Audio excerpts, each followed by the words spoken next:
नमस्कार मेरी YouTube family, हमशिका voice में आप लोगों का स्वागत है। आइए सुनते हैं फिर से एक नई कहानी। आज बेटी घर आई हुई थी। घर में अच्छी खासी चहल पहल थी। बाहर पूरा परिवार एक साथ बैठकर खिलखिला रहा था।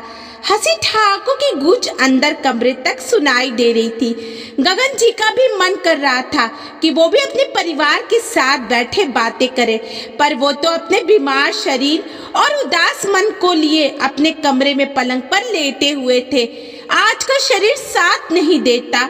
बूढ़ा और बीमार जो हो चुका है, ज्यादा बोल भी नहीं पाते, पर मन बहुत करता है अपने परिवार के साथ बैठने का, उनसे बात करने का। पर ये तो उन्हीं के कर्म थे कि आज पत्नी उनके साथ ना बैठती थी और ना ही ज्यादा बातें करती थी। हालांकि अलग बात है कि खाना पीना दवाइयाँ सब कुछ सही समय पर वो जरूर दे जाती थी। जिन लोगों के लिए उस पत्नी को उन्होंने इतना जलील किया, आज उन लोगों में से कोई भी उनके साथ नहीं था। थी तो वही जो जलालत के बावजूद इस घर में रह गई, उनके जैसे शख्स के साथ निभा गई, पर खामोशी का आवरण ओढ़े हमेशा चुपचाप सी रहती। जानते थे कि बाहर बच्चे हंस रहे हैं और बोल रहे हैं, और वो उनका हंसता बोलता देखकर सिर्फ मुस्कुराकर चुपचाप उन लोगों को देख रही होंगी। आज भी याद है उन्हें जब सुमन उनकी पत्नी बनकर इस घर में आई थी। कितनी खुश मिजाज थी वो, हमेशा हंसती खिलखिलाती रहती थी। उसके यही स्वभाव तो पसंद आया था उन्हें जब उन्होंने अपने एक रिश्तेदार की शादी में उसे देखा था। बस एक नजर में ही उनकी बेबाक हंसी उनके दिल को भा गई थी और इसलिए उन्होंने शादी के लिए हाँ कर दिया। पर ये नहीं पता था कि इसी हंसी के वो दुश्मन हो जाएंगे। अक्सर अम्मा से डांट भी खा लेती। आखिर बहू का इतना हंसना बोलना उन्हें पसंद नहीं था। और फिर अपनी अम्मा का मन रखने के लिए गगन जी भी सुमन को ही डांट कर चुप करा देते थे। लेकिन सुमन भी क्या करती, अपने स्वाभाविक स्वभाव को तो छोड़ नहीं सकती थी, और उसका स्वभाव तो वैसे ही हंसमुख था। तो फिर कुछ देर बाद वापस वैसे ही हो जाती। गगन जी भी मन ही मन मुस्कुरा कर रह जाते, पर अम्मा के सामने खुलकर जाहिर नहीं करते। लेकिन उस दिन जो कुछ हुआ, उसके बाद सुमन का वो स्वाभाविक स्वभाव कहाँ गायब हो गया। उसकी कसक आज भी गगन जी के मन में थी। जरा सी हिम्मत नहीं कर पाए अपनी अम्मा के सामने ये जानते हुए कि पत्नी सही है, और पत्नी को ही दबा कर रख दिया। उस दिन छोटी बहन जानकी की सगाई थी। बड़ी बहन आरती भी घर में आई हुई थी और कई खास रिश्तेदार घर में मौजूद थे। सगाई का प्रोग्राम पूरा हो चुका था। सुमन और आरती ने सारा सामान अम्मा के कमरे में रख दिया। सुमन के मैके वाले अपने घर खाना हो चुके थे। बाहर सभी खास रिश्तेदार बैठ के बात कर रहे थे। गगन भी उन्हीं लोगों के साथ था। उधर सुमन रसोई में काम कर ही रही थी कि बाहर से अम्मा जी की जोर जोर से चिल्लाने की आवाज आई। हे भगवान, मैं तो लुट गई, बर्बाद हो गई। कौन बैरी दुश्मन पीछे पड़ा है। अचानक अम्मा जी की आवाज सुनकर सब लोग अंदर की तरफ भागे। अम्मा अपने कमरे में थी। गगन ने आकर अम्मा से पूछा, क्या हुआ अम्मा, इस तरह रो क्यों रही हो, क्या हो गया। पर अम्मा तो जोर जोर से छाती पीट पीट कर दहाड़े मार के रो रही थी। चुप होने का नाम ही नहीं ले रही थी। अरे बताओ तो सही, हुआ क्या। रोना बंद करोगी तब ना हमें कुछ पता चलेगा ना। पीछे से मामा जी ने भी कहा। मामा जी की बात सुनकर अम्मा रोते हुए बोली, अरे जानकी के ससुराल से आए हुए गहने कहाँ हैं, मिल नहीं रहे, जरूर चोरी हो गए होंगे। हे भगवान, मैं इसके ससुराल वालों को क्या जवाब दूंगी, मैं तो बर्बाद हो गई। अम्मा रोती रोती बोली। अम्मा के बोलते ही अजीब सी खामोशी घर में छा गई। अरे ध्यान से देखो, इन्हीं सामानों में कहीं रखा होगा। मामा जी दोबारा बोले, भैया पूरा सामान ऊपर नीचे करके देख चुकी हूँ, पर गहने नहीं हैं, जरूर चोरी हो गए हैं। अरे चुप चुप बोल, एक बार हम देखने तो दे हमें। अम्मा को परे हटाकर मामा जी खुद सामान चेक करने लगे, लेकिन उनमें गहने नहीं थे। फिर सोच कर कुछ मामा जी बोले, अरे गहने कोई इन सामानों के साथ यहाँ रखेगा क्या। अलमारी में देख रखे होंगे तुमने, देख जरा। अरे मैंने सामान कहाँ रखा, सामान तो आरती और सुमन रख रही थी। हाँ तो आरती और सुमन से पूछ ले, जरूर उन्होंने अलमारी में रख दिया होगा। मामा जी के समझाने पर अम्मा ने आशा भरी नजरों से आरती की तरफ देखा तो आरती ने कहा, अम्मा मुझे क्या देख रही हो? कोई मैंने थोड़ी ना गहने लिए हैं। अपनी बहू से पूछो, उसी ने कहीं रख दिए होंगे। आरती के जवाब को सुनकर सुमन दंग रह गई, क्योंकि गहने की थाली तो आरती उठा कर लाई थी और गहने रखे भी उसी ने ही थे। जीजी ऐसे क्यों बोल रही हो? गहने तो आप ही लेकर के आई थी ना। सुमन का ऐसा कहना हुआ और आरती ने, अब मैंने मैके से लाई हुई चोरी का इल्जाम लगेगा क्या? यही दिन देखना बाकी रह गया था क्या? आज मेरे बापू जिंदा होते तो मजाल थी कोई मुझे इतना कर दिखा देता और कहता उसे रोता देखकर। अम्मा सुमन पर दहाड़ पड़ी, खबरदार, जो मेरी बच्ची पर चोरी का इल्जाम लगाया तो तूने ही तो गहने लिए होंगे। ये मेरी बेटी है, इसको मैं बचपन से जानती हूँ। अरे जन्म दिया है मैंने इसे, इसमें मेरे संस्कार कूट कूट के भरे हैं। तू बाहर से आई है, जरूर तूने ही गहने लिए होंगे। तेरे मैके वाले को ही तो दे दिए होंगे, तभी तेरे मैके वाले इतनी जल्दी चले गए। बस अम्मा जी, आप मेरे माता पिता पर चोरी का इल्जाम कैसे लगा सकती हैं? मैंने तो गहनों की शक्ल भी नहीं देखी है, चुराना तो दूर की बात है। सुमन ने पलट कर जवाब दिया, बस फिर क्या था? आरती और अम्मा दोनों ही सुमन पर चढ़ पड़ी, लेकिन इस बार सुमन भी बराबर जवाब दे रही थी। आखिर उस पर चोरी का इल्जाम लगा था, कोई छोटी मोटी बात थोड़ी न थी। घर में इतना हंगामा होता देख करके मामा जी ने बीच बचाव किया, लेकिन जल्दी चले गए वो। बस अम्मा जी, आप मेरे माता पिता पर चोरी का इल्जाम कैसे लगा सकती हैं? मैंने तो गहनों की शक्ल तक नहीं देखी, चुराना तो दूर की बात है। सुमन ने पलटकर जवाब दे दिया, बस फिर क्या था? आरती और अम्मा दोनों ही सुमन पर चढ़ पड़ी, लेकिन इस बार सुमन भी बराबर जवाब दे रही थी। आखिर उस पर चोरी का इल्जाम लगा था, कोई छोटी मोटी बात थोड़ी ना थी। घर में इतना हंगामा होता देखकर मामा जी ने बीच बचाव किया, लेकिन आरती और अम्मा तो चुप होने का नाम ही नहीं ले रही थी। सच सच बता, गहने कहाँ पर हैं? अगर तू नहीं बोलेगी तो तेरे माँ बाप से जाकर गहने लेंगे हम लोग, और वही सबके सामने उनकी इज्जत की मटिया मेल करेंगे। अम्मा जी, मेरे माँ बाप इज्जतदार लोग हैं, कोई चोर उचक्के नहीं है जो आपके घर पर बुलावे पर आएंगे और सामान चोरी करके ले जाएंगे। सुमन ने थोड़ी तेज आवाज में कहा। बस सुमन, तुम मेरी अम्मा से किस तरह से बात कर रही हो? याद रखो, तुम इस घर की बहू हो।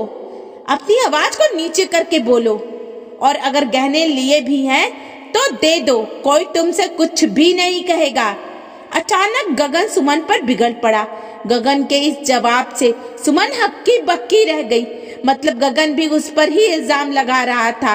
एक लड़की जो ससुराल को अपना घर मान लेती है, आज वहां सुमन बिल्कुल अकेले खड़ी थी, पति तक साथ नहीं था। गगन के जवाब के बावजूद सुमन की नजर आरती से टकराई तो वो मन मन मुस्कुरा रही थी। इससे बड़ी जीत और क्या हो सकती है? लेकिन तब तक आरती का 9 साल का बेटा अपने हाथ में एक कपड़े की छोटी सी पोटली लेकर आया और सबके सामने ही बोला, माँ, ये अपना सामान नहीं है, किसी ने गलती से अपने सामान में रख दिया।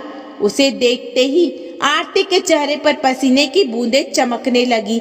उसके चेहरे पर डर देखकर मामा जी ने वो पोटली उस बच्चे के हाथों से अपने हाथों में ले ली और उस पोटली को खोलकर देखा तो सब बहुत चक्के रह गए। उसमें जानकी के ससुराल के आए हुए गहने थे। सबसे हैरानी ने सबने आरती की तरफ देखा, पर वो तो बेशर्मों की तरह अपने बेटे का हाथ पकड़ करके दूसरे कमरे में चली गई, जैसे कुछ हुआ ही ना हो। रिश्तेदार मुंह पर हाथ रखकर दबी जबान से बातें करने लगे। तभी अम्मा बोली, अरे वो भूल गई होगी रखकर, इसमें यूं जबान दबाकर बात करने की क्या जरूरत है?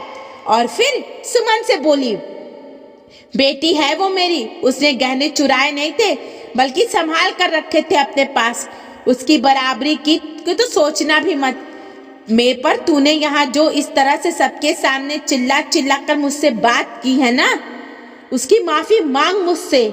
अम्मा की बातें सुनकर सुमन आंखों में आंसू आ गए। भला कोई औरत ऐसी निर्दयी कैसे हो सकती है।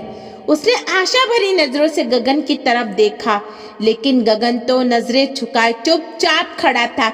ये देखकर वो रोती हुई अपने कमरे में चली गई। लेकिन जब इतना हंगामा हो ही गया तो रिश्तेदार भी धीरे धीरे कर वहां से खाना हो गए। यहाँ तक कि आरती ने भी देर नहीं लगाई, वो वहां से भी खाना हो गई।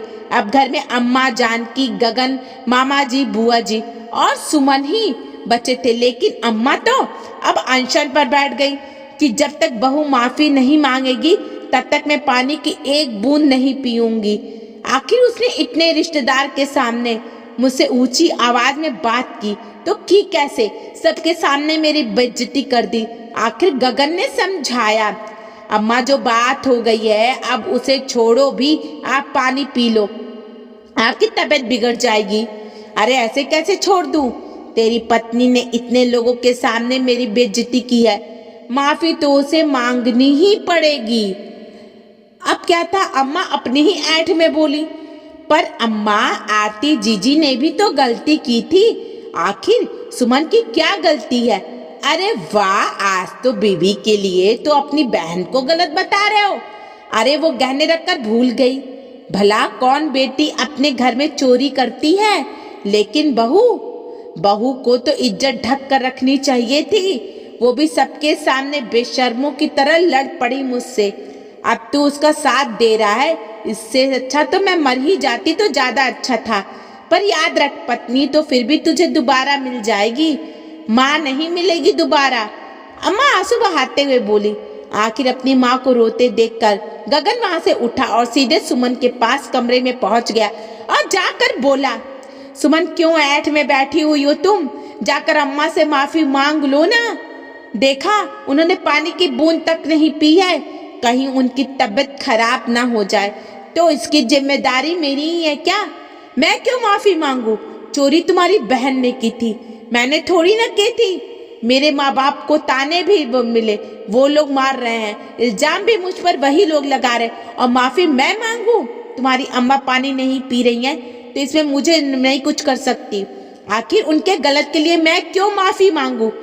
सुमन समझो तो देखो, पत्नी तो मुझे और मिल जाएगी, लेकिन माँ तो एक ही है मेरे पास, वो दोबारा नहीं मिलेगी। तुम्हारी एक माफी से उन्हें खुशी मिलती है तो माफी मांग लो ना, गगन ने अपनी ऊंची आवाज करती हुई कहा। उसके इस जवाब से सुमन के अंदर कुछ दरक सा आ गया। पत्नी और मिल जाएगी पर माँ दूसरे नहीं मिलेगी, तो पत्नी फिर हाथ थामकर इस घर में लायक क्यों गई? इस घर में मेरी जगह क्या है? सोच सोच कर सुमन का रोना छूट गया, पर माता पिता को दुख ना हो, उन तक यह बात ना पहुंचे, इसलिए आंसुओं का घूंट पी करके मामा जी और बुआ जी के सामने उसने अम्मा से आखिर पैर छूकर माफी मांगी ली, जिससे अम्मा के झूठे स्वाभिमान को बहुत तसल्ली मिली। लेकिन सुमन के स्वाभिमान के टुकड़े टुकड़े हो गए। लेकिन वो आखिरी दिन था जब सुमन को इतना बोलते ही देखा था, उसके बाद तो वो बिल्कुल खामोश हो गई। अब ना वो ज्यादा किसी से बोलती और ना ही खिलखिलाती थी, और हाँ और हूँ में जवाब देकर अपने काम से काम रखती थी, ना किसी से लेना ना किसी को देना। जिसने जो काम कह दिया चुपचाप कर देना और फिर एक तरफ चुपचाप बैठ जाना। सोचते सोचते गगन जी के आंखों में आंसू आ गए। तभी सुमन अंदर कमरे में आई, हाथ में पानी का गिलास था, वहीं पास वाली ड्रॉर से दवाइयां निकाली और गगन जी को देते हुए हाथ आगे बढ़ा दिए।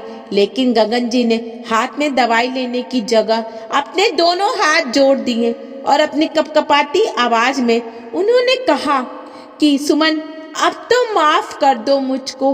उसकी आवाज सुनकर सुमन ने एक नजर उनकी तरफ देखा और फिर दवाइयां हाथ में देते हुए बोली, आपकी दवाइयों का समय हो गया है सुमन, माफ कर दे मुझे। तेरी इतने सालों की खामोशी नासूर बन चुकी है मेरे लिए, अब बर्दाश्त नहीं होता। कोई बात नहीं है जी, माफी क्यों मांगते हो? इस घर में गलतियों के लिए कोई माफी नहीं मांगता, बल्कि बिना गलती के माफी मंगवाई जाती है। सुमन, पति हूँ मैं तेरा, तेरी माफी का हकदार हूँ, मुझे माफ कर दे। गगन जी ने जोर देते हुए कहा। पत्नी? पत्नी क्या, वो तो और मिल जाती हैं, फिर मुझसे माफी मांगकर क्या अपना मुंह खराब कर रहे हो? कहकर सुमन कमरे से बाहर निकल गई, लेकिन गगन जी के पास से सिवाय पछतावे के और कुछ नहीं था। दोस्तों, कहानी कैसी लगी? अगर अच्छी लगी तो लाइक कमेंट शेयर करें और चैनल पर न्यू है तो चैनल को सब्सक्राइब करें। धन्यवाद।